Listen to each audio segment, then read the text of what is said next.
Hi everyone, welcome back to another week of STEMpower. This week we'll be making bouncy balls.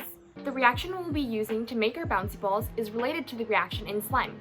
We are going to use cornstarch, borax, water, and glue, and use the chemical reaction to create a bouncy ball.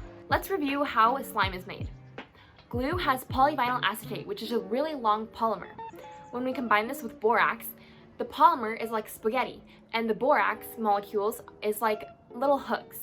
When we mix it all together, the little hooks hook onto the spaghetti, or the borax molecules hook on to the long polymers of polyvinyl acetate, and it creates slime. By adding cornstarch, we're going to be making it into a solid, which is going to be our bouncy ball. Cornstarch is often used to thicken soups and other substances when cooking, so this will help create a solid bouncy ball.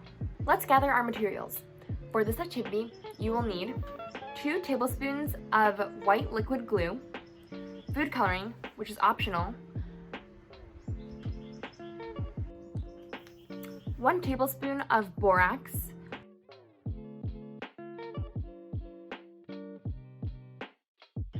half a cup of warm to hot water, 2 containers, napkins, and a mixing utensil. First, in 1 container, mix your warm water and borax together. Stir until borax is dissolved.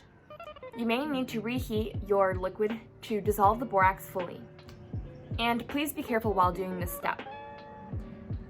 Set this aside.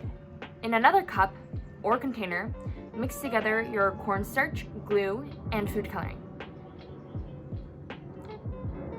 Pour the glue mixture into the water and borax mixture. The glue mixture will harden after about 10 seconds. After 10 seconds, use your mixing utensil to take it out of the water. If the glue mixture is still sticky, squish it in your hands and dip it back in the water. Roll the mixture in your hands to form a ball. The more you handle the mixture, the firmer it will be. If your bouncy ball is not bouncy at first, let it dry on the paper towel for 1 to 2 minutes and then check again. As it dries, it will become more bouncy. That's it for today. I hope you had fun making your bouncy ball. Keep in mind that your bouncy ball may flatten if you leave it on the desk for too long, so you may need to reshape it once in a while. I had fun creating a bouncy ball with you today. I hope you learned something, and leave comments down below on how it went. Subscribe here and check out more videos here. I'll see you next week. Bye!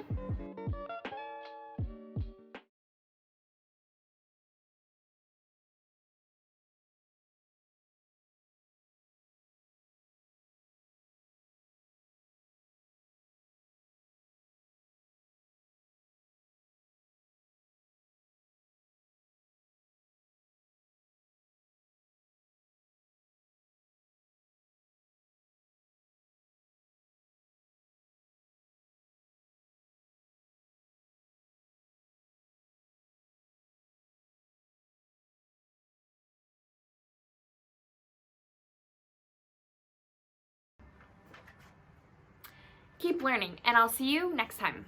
Bye!